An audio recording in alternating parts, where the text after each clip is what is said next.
our grateful hearts. And you're in my grateful heart. And we are so connected by our hearts and how we relate as human beings. And we're going to talk a lot about that today. Being ourselves, be who we are, be brave to be able to express who we really are. So here we are, 4 days before that traditional day that we call Thanksgiving. And how do we plan to give thanks? And what do we give thanks for? And it may seem enough to be thankful for those sitting around the table and our meal in front of us. It may be enough to have your life and have clean drinking water for Thanksgiving. A huge range of reasons to be thankful. But we're going to go deeper than having a list of what to be thankful for. We're talking about coming from a grateful heart. Have that in your heart. It's not a list. It's a being. It's a way of being. And it sets the foundation that leads to a consciousness of prosperity. Not prosperity about money, but prosperity about, I knew Bobby would love that. It's about prosperity of a way of being. You know, we can be prosperous in our friends, in the way we have relationship. And so we're going to talk about that. It is the beginning of the circle of giving and receiving. So Ernest Holmes says that there must be a conscious belief on the part of those seeking to demonstrate this principle, that their faith and thought are but the avenues through which the law expresses itself to them.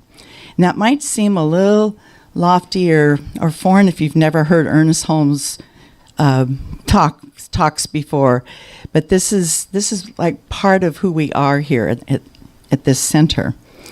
Eric Butterworth, who is another famous author of spiritual economics, talks about looking for something to be thankful for is looking at limitations. So coming from a grateful heart doesn't mean that we have to have a reason to give thanks. You don't have to have a reason. You just are that. You are gratitude. You just need the desire, that desire to feel that, because it's already there. You just have to let it in and feel it. For me, it's a natural process when I wake up to feel the gratitude. I don't even have to look out the window to feel it. I wake up as it. And it's not for anything in particular. You can't put a finger on it. I can't write the list about it. You just need that desire.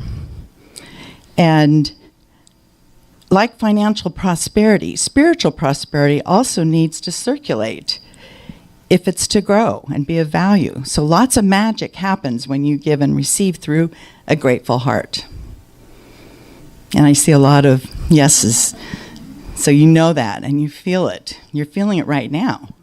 Because I feel so grateful to be here today. I don't know how many spiritual organizations are celebrating the Transgender Day of Remembrance. It's really big. It's really big and it's open. And I'm so proud to have all of many of Billy's friends here to witness this today, and for us to be able to see you and see who you are, because I know a few of you from Facebook. So it's really great to see your faces, to meet you in person. So spiritual prosperity is the willingness and ability to see God's presence in all people and all experiences now. So when Billy walked in to this center 2 years ago, approximately, we saw God. Absolutely saw God. And he felt so welcomed by us because we saw him for who he is. And it just keeps getting better every week. He's such a high level of service to this, love and service to this center. And he is really good at receiving it, which is really special too. I learned about a singer, Andre Day, and her song, Rise Up, on The View this past week. And it was sung on The View for what's her name? Whoopi, thank you. I know, I wanted to call her Oprah. Whoopi, it was her birthday. And so this was one of the celebrations for her, to see this middle school choir from Baltimore, Maryland. And the kids knocked the song out of the park. It was so amazing. John was there too, and I could not stop crying. It moved me so much. Their voices and the words of the message, and I had to just learn everything about the singer, about the words, about why the words, and so I've spent a lot of time on that song this week. We're actually going to play it a little bit later. And, pardon? I love that song. Yes, I know. It's a beautiful song, and so many people have sung it, but this group of middle school kids it's just amazing, because they are our future. Just like I told you a couple of weeks ago when Christoph was up here telling about his little business plan that he's doing.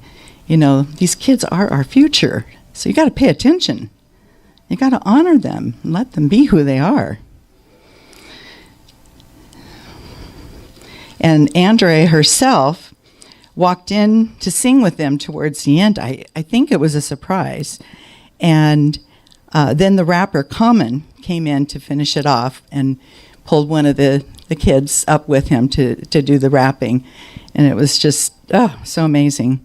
And there are many renditions that are exquisite.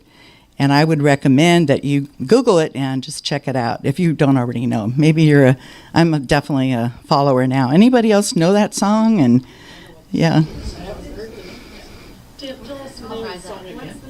Oh, right, Rise Up. There's actually a song in Hamilton called Rise Up too, but this is a different one. I know. So the reason I love this song so much is it is about rising up and taking a stand. And some of the words in the song is doing it over and over again in spite of the fear, the ache, being broken down and tired. It's about moving mountains, powerful like waves. And sometimes it feels hard to breathe when rising up and taking a stand. You feel like dying. But rising up and taking the world to its feet. And I know that Billy has expressed some of this in his journey, and we will hear more about that. The song talks about we. This kind of rising up takes a village, and further, it takes acceptance. It takes hearing and seeing the person. And we are that village for those who choose to come here, to heal, to serve, to learn, to be accepted and honored for who they are, coming back to giving from a joyful and grateful heart, being in service with no thought of return, because that's not service if you're wondering, what are you going to get back? It will multiply the gift and bless both, recipient and the giver. I went to a harvest dinner last night in Livermore, and Jill Strong, who has come here many times, spoke about the importance of being a good recipient and how that kind of nurturing creates a ripple that I call a grateful heart. And just as financial prosperity serves no purpose if it's left unused, spiritual prosperity also needs to circulate if it's to grow and be of value. And there's nothing small. There's nothing small about us. We're big. We're bigger than we know. Wendy and I had a sweet little talk before we started today, and about her bigness and how I see her and the impact she has on so much of the world. I feel like she's 10 people with everything that she does and how she inspires people. And we can see each person like that. If you see them and talk to them and learn who they are. Cecily's the same way. She's like 10 people with everything that she does and the lives that she's impacting. So each of you have that. There have been baby steps taken to integrate people of different cultures, sexual orientation, and ethnicities into positions of power. And after many miles of baby steps, change happens. And there's different ways that change happens, but I'm going to talk a little bit about the election that happened last week and some groundbreaking elections where Danica Rome became the state of Virginia's first openly transgendered person in the House of Delegates. Andrea Jenkins was elected to the Minneapolis City Council, making her the first openly transgendered black woman elected to public office in the United States. And Wilmette Collins, who came to the U.S. as a refugee from Liberia, was elected mayor of Helena, Montana. He's the first black mayor in the state's history. Jenny Durkin defeated Carrie Moon to become Seattle's first female mayor since the 1920s and the first openly gay mayor. And Mazahir Salih became the first Sudanese-American immigrant elected to the Iowa City Council. And Justin Fairfax, the second ever African-American to hold a statewide office in Virginia. And Tyler James Titus, he's 33, became the first transgender man to win a seat on the Erie School Board in Pennsylvania, and the first openly trans elected official in the state.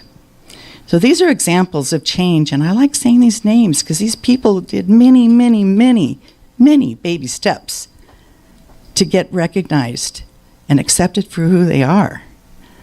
And now they're in wonderful positions of power. So I know that this is the good side of the change, and it's somewhat in contrast with the Transgender Day of Remembrance, but you got to hear all sides and to really appreciate progress that's been made. So I'm going to hand this over to Billy, and let's give Billy a warm, hot welcome.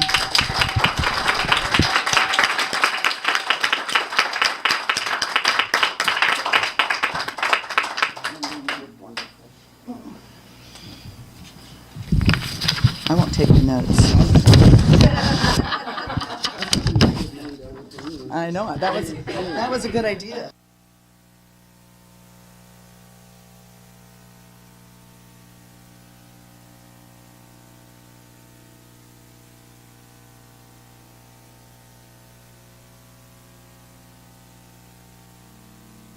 This is on so I can see. Wow. Okay, so I haven't been this nervous since the first time I took the mic. Oh, yes. Okay, so welcome to our first Transgender Day of Remembrance, which occurs annually on the 20th, which would be tomorrow. It's the day to memorialize those who have been murdered as a result of transphobia, and to bring attention to the continued violence endured by the transgender community. The Transgender Day of Remembrance was founded in 1999 by Gwendolyn Ann Smith, a transgendered woman, to memorialize the murder of another transgender woman, Rita Hester, in Allston, Massachusetts. I said it right. Woo. Since its inception.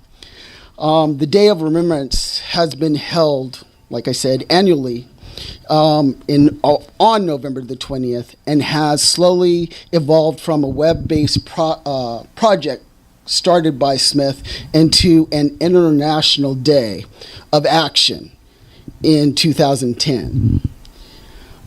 It's been observed in over 185 cities throughout more than 20 countries. Typically, Day of Remembrance memorial includes a reading of the names of those who are lost,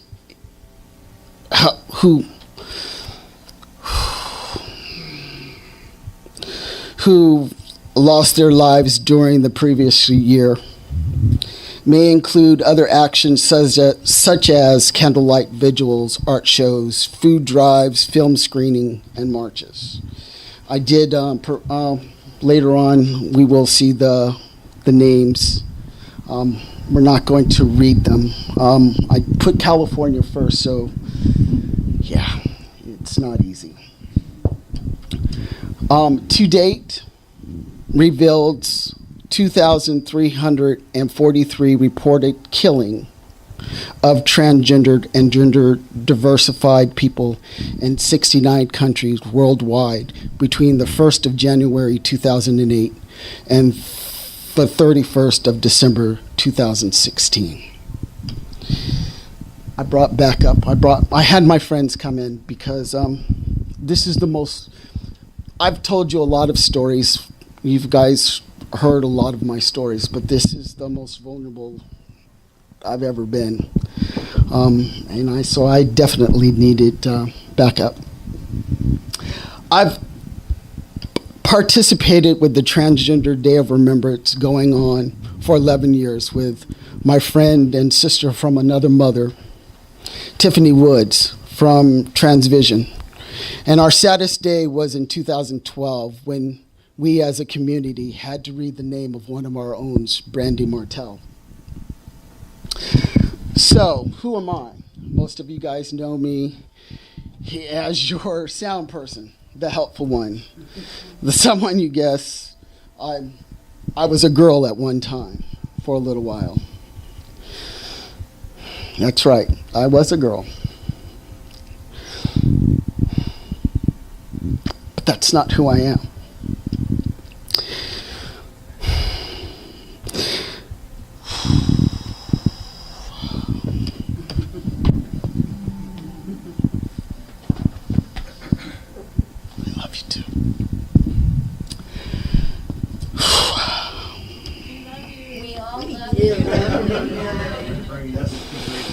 I'm breathing. Welcome home. Thank you. You heard the one about... One time, because you mistakenly called me she when addressing me, and I pretend I don't hear it, or someone had pulled you aside and corrected you. I have some pretty protective people in here. I was born Javette Gertrude Williams, a.k.a. Gigi, for a short while. And yes, I was a girl for a very short period time of my life. At age 3.5, I knew I was different. And at age 5, I was quite sure when I saw my baby brother naked for the first time. I did not have all the right plumbing. And I asked when I was going to get mine. And my mom said for me to stop being stupid because I was a girl. Right then and there, I knew I had a problem.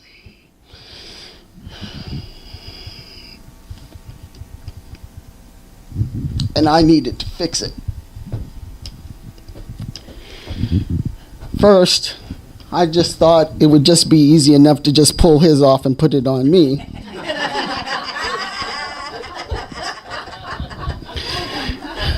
But that was kind of really painful for him. And wishing on a star and asking God to make mine grow faster so I could show my mom I was right and she was wrong and she would love me again. Well, that wasn't happening fast enough for me or for her. But as I got older, I was left with this problem. I was still in the wrong body. I hated my body, but other people loved it and preyed on it. So lots of bad things happened to me.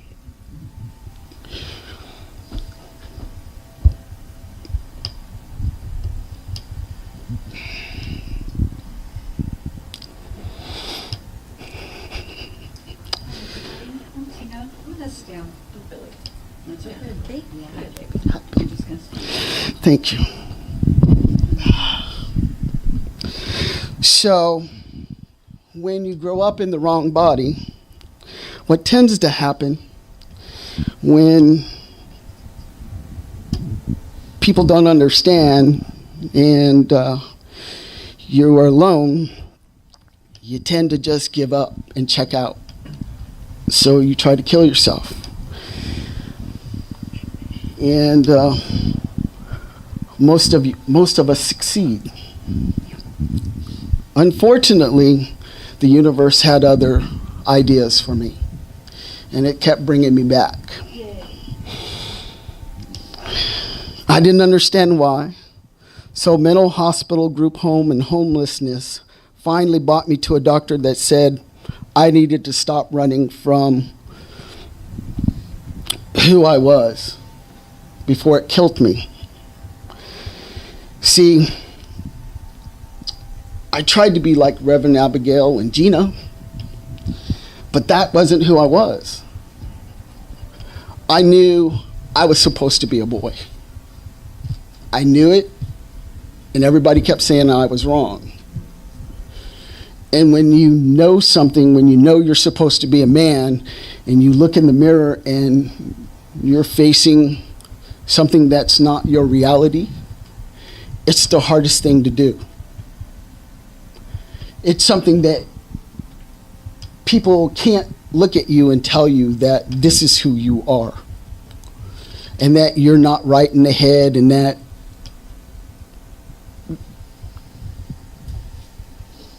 and there's too many of us for it to just be me. I thought I was alone for a long time. I thought I was the only one.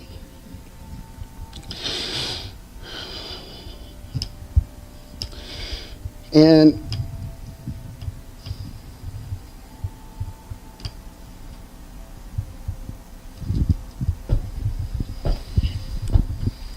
I wish I could be like Rev and Gina.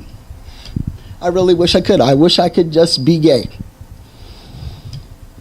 because I would have a much easier life. I would have a bigger dating pool, because it takes a special woman like this one standing next to me to love me. Because I can't just date anyone. I just can't.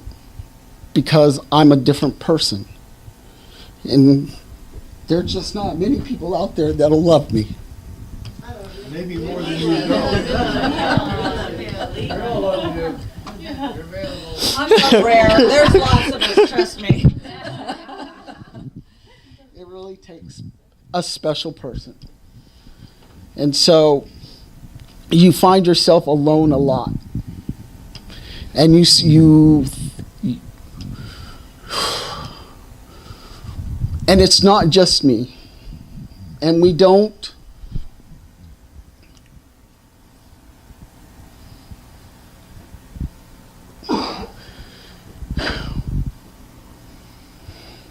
and a lot of people will say, well, you decided, this is your choice. It's not a choice. If it was a choice, I would have gotten in that line that says, make me a white male.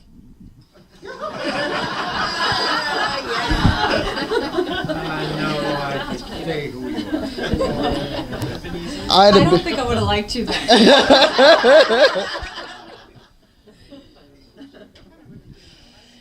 Instead of being an F to M, and that's a female to male.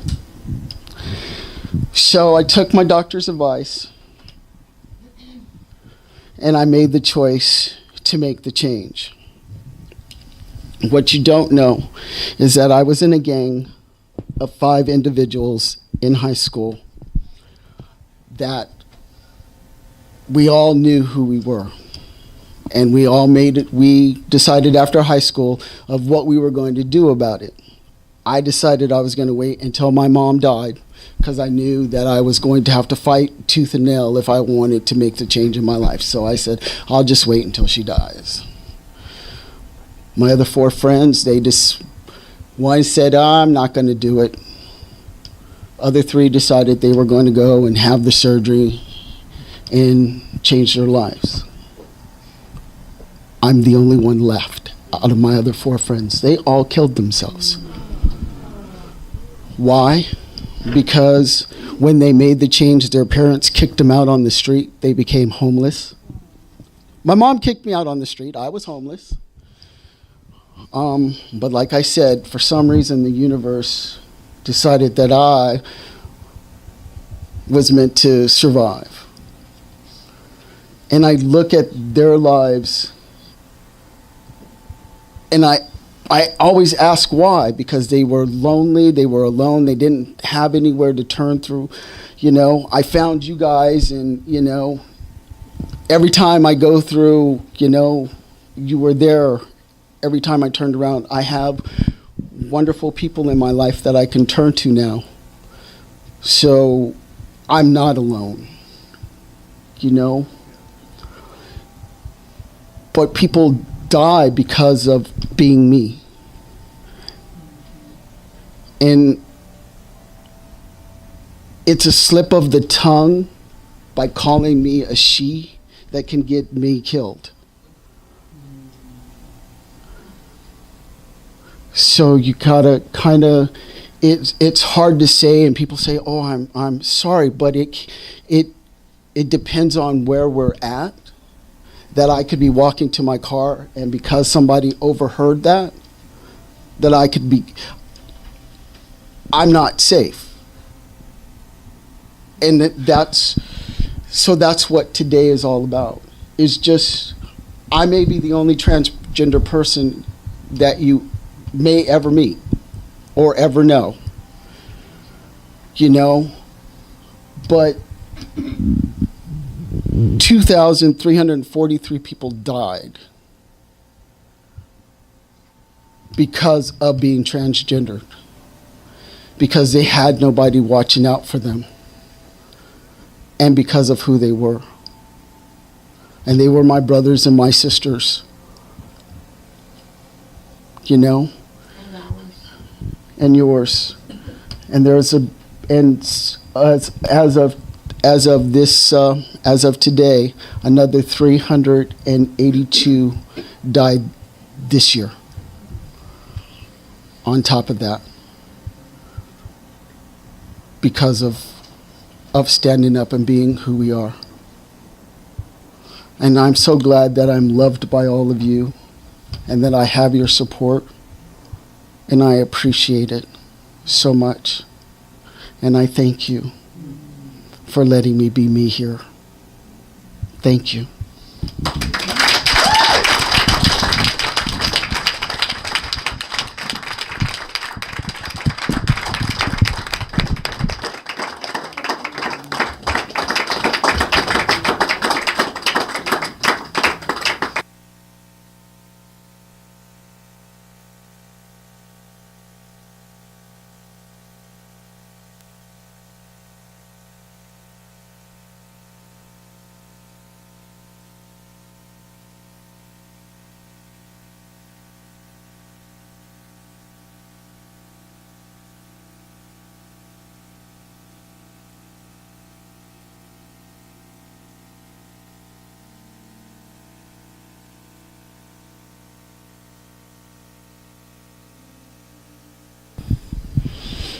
Thank you so much, Billy. Every time you talk, you touch my heart. Yes. We're going to do a little ceremony now. If you could put that right in front of the altar. We have some small little pieces of paper that we're going to be handing out. I have to kind of catch my breath a little bit. You know, what Billy has said touches the compassionate part of me to see someone I love who's hurting. And I would suspect that many people in this room felt that same emotion. Whether you know the man or not, you felt his pain because we're compassionate people. Even more, though, than being that compassionate person, what Billy's message is like the song that Reverend Linda was talking about, to rise up. How many times do any of us challenge society's rules the way Billy did? Because we know in our hearts it's not right. And what he has done is absolutely life-changing, obviously. But how many times do any of us take that step because our hearts tell us to? I know for myself, when I was thinking about this talk, I smile at jokes that aren't funny. I accept people's behavior that I would never do and that is contrary to who I am, but I don't say anything. It's not polite to say something. So I've taken it as my own personal call to rise up, to look at my own behavior when I do that. One example, my brother, everyone's got a black sheep in their family. My brother's a black sheep in our family. And we love him, we just accept, oh, that's my brother, that's the way he is. We were shopping the other day, and we had a kind of a complex checkout with he's paying for some, and I'm paying for some, and some is on cash, and some is on credit. And the sales clerk got really confused, and just, I don't know what you people want. I'm trying to give you what you need, and he's making all of these mistakes. And he was not American. He had a very, very heavy accent. My brother turns to me in a normal speaking voice, wonder how long he's been off the boat. Now, in the past, I'd like, that's just my brother, roll my eyes and ignore it. And I certainly was not going to call him out in front of this person, because that would hurt even more. But the minute we got out of that store, it was like, I want you to know that around me, you can't speak that way. I can't change who you are. I can't change how you react. I can't change the cruel, hurtful, needless things that you think is appropriate to say. But I can sure as hell make sure you don't do it in my presence. This was on his birthday, mind you. I rose up. Yeah. I rose up. And I would like to play a bit of music now that is that very song, Rise Up. And as that's playing, the ushers will be passing around a small little piece of paper. I'd like you to just think about what occurs in your own life that you can rise up for.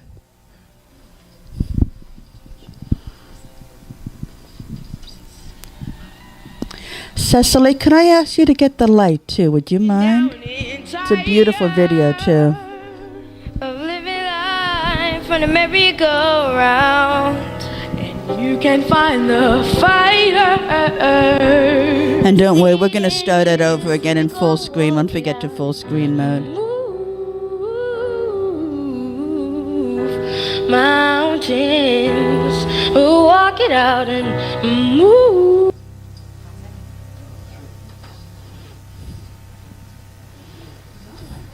This was Whoopi Goldberg's birthday celebration. I'm sorry, ask again. Down inside, right on this, something. Turn that down very softly for a bit, Mike. So on this piece of paper, spend a little bit of time during this song. What is it that you can do? Each and every one of us has the ability to rise up, to take a step. Think of Billy's story personally. What did that man have to go through to follow his heart? That's big. That's big what he went through. What can you do? What can you rise up and follow your heart no matter what society is telling you to do?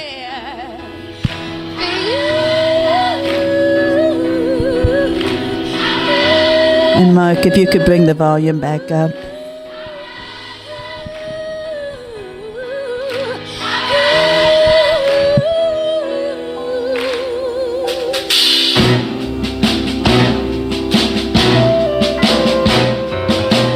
You can have all the money in your hands, all the possessions anyone can ever have, but it's all worthless treasure. True worth is only measured not by what you got, but what you got in your heart.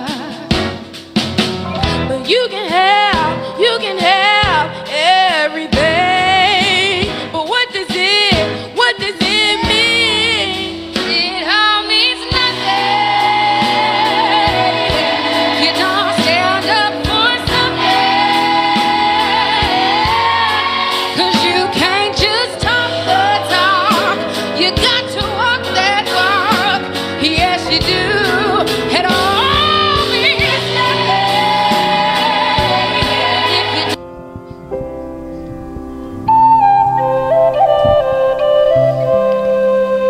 When you've written something on your paper, feel free to just bring it forward and put it in our small vase here. And we'll continue playing the song in the background.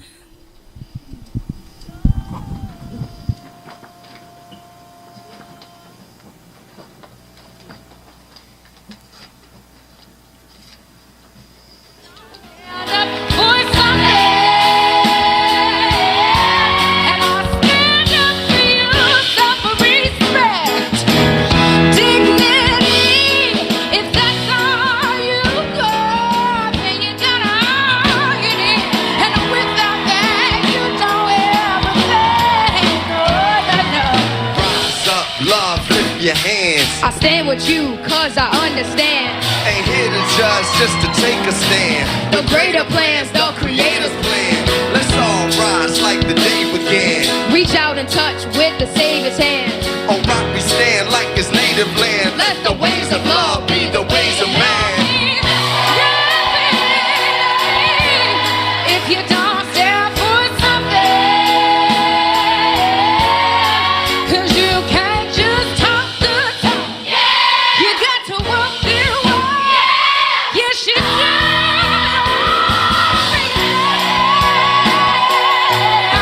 If you don't stand up for something, and I stand up for you. Your hands, y'all. Come on, you. I stand up for you, and I stand up for you.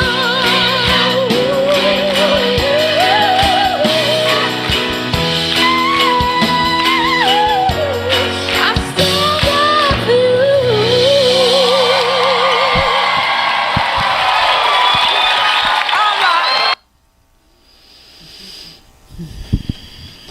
We're doing a burning bowl ceremony here to take all of the words that each of you have written on this paper and to ignite them, literally, with the fire of passion. I've asked Billy to do the honors. On a count of 3, if you can help me. 3, 2, 1. Yes. Thank you, Billy. And Linda, could I invite you to pray us out? Oops. Ah. Oh, you're doing. I'm sorry. Back to Billy. We're going to do the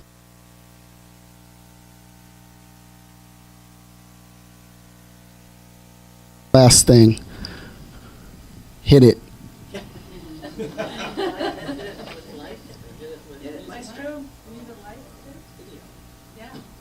Just click on it.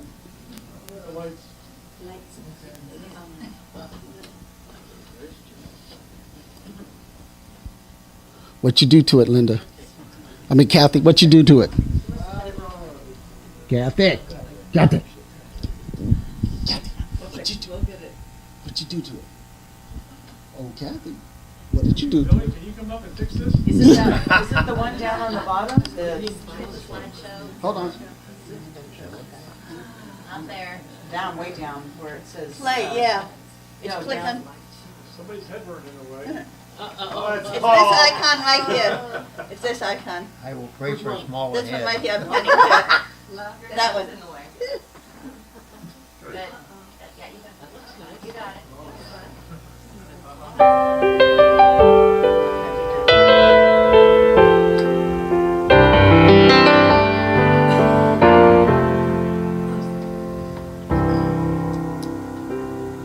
On a fence in Wyoming, a body lies broken, slain by the hatred of angry young men. Maybe someday there will be no more killing.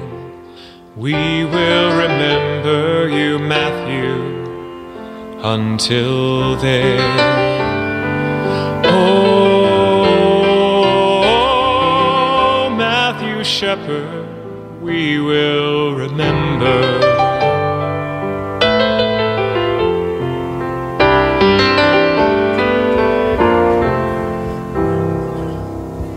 On a road in East Texas, a body lies broken, slain by the hatred of angry young men.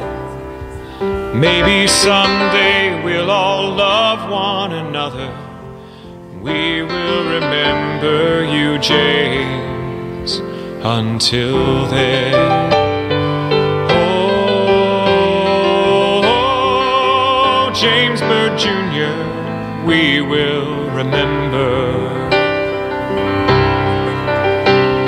Remember, remember, remember, remember Matthew and James, named for apostles, men who were chosen to show us the light. Your lives and your deaths we will always remember. For peace you have died, and for peace we will fight. We will fight without knives, without bombs, without guns. We will fight for the lives of our daughters and our sons.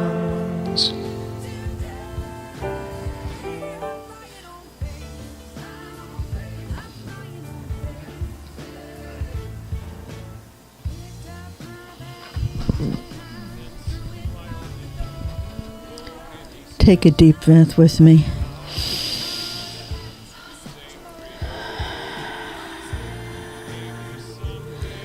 Let us pray.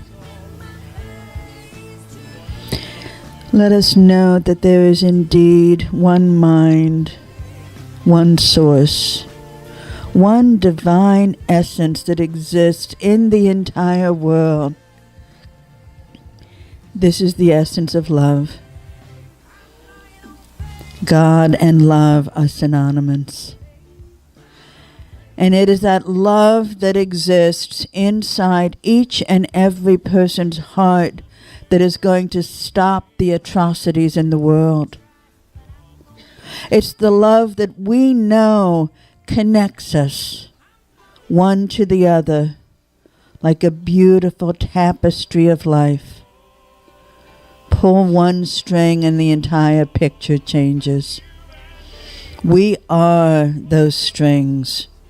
We are that tapestry of life. We make a difference. Who we are, how we are, what we rise up for. I know today as the Day of Remembrance, the Transgender Day of Remembrance, is the day that these numbers start decreasing. We stand up. We speak our word. We add power to this word by our divine teachings here, knowing that if we say it, we believe it, we put into motion the law of possibility. The possibility that crime and hatred and violence against the transgender and gay lesbian community ends. Violence against anyone ends. I believe in a world that works for everyone. And I know it starts right here with each and every one of us. My heart is filled with gratitude to know that there is a possibility for this violence to be behind me. With gratitude filling my heart, I let go of these words and know in the divine mind it has already happened. My words are adding the power to that existence in today's reality. And for that, I am deeply, deeply grateful. I invite each and every one of you here to join me and anchor these words by saying, "And so it is."